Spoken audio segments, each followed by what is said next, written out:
Ovarian cancer has not, it's fair to say, achieved the same level of public recognition of other cancers, such as the magnificent work that's been done in recent years to raise awareness of breast cancer.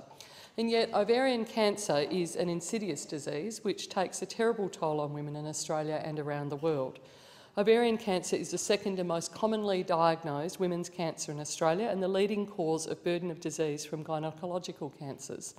Almost 1,500 women in Australia and over 250,000 women worldwide are newly diagnosed every single year. And mortality is high, very high, and barely improving, with around 1,000 Australian women dying from the disease every year.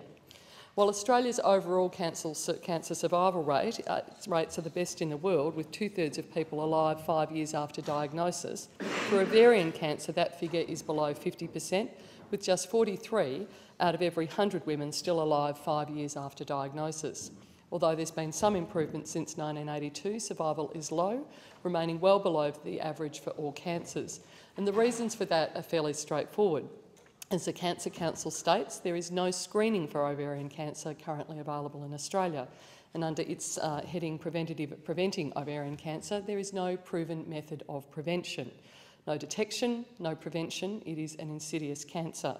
It is no wonder that most women do not find out they have ovarian cancer until the disease is at its very advanced stages. The symptoms are hard to spot and often mistaken for women simply feeling tired or run down or going through menopause. But with early detection vital to survival, it is crucial that we do more to raise awareness of women and the men who love them and partners who love them so that we can save more women from this disease. Symptoms, as we've already heard, abdominal or pelvic pain, increased abdominal size or persistent abdominal bloating, needing to urinate often or urgently, and difficulty eating or feeling full quickly. Australia's most famous survivor of ovarian cancer, Raylene Boyle, describes the symptoms were so minor, having a distended tummy, a sore back or bleeding, and women put up with these things. But if you do think there might be something wrong, go and get it checked out. The average age of ovarian cancer diagnosis is around 64, but it can also affect much younger women, as was evidenced by Raylene Boyle and just last week by the announcement that one of Australia's most successful indie rock bands, the Jezebels, were cancelling their worldwide tour because keyboard player Heather Shannon had to undergo urgent treatment for ovarian cancer. She is just 36.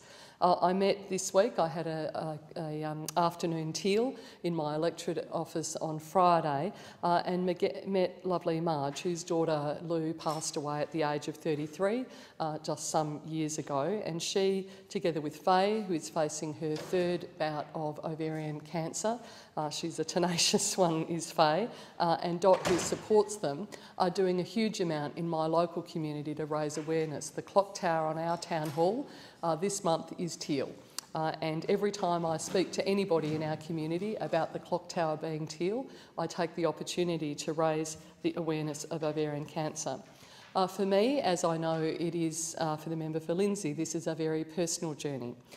For me, I lost a very good friend and a very good mentor, Betty Lay, who, before she succumbed to her own illness, had already suffered the tragic loss of both her husband and her daughter in her 30s, both of them from cancer.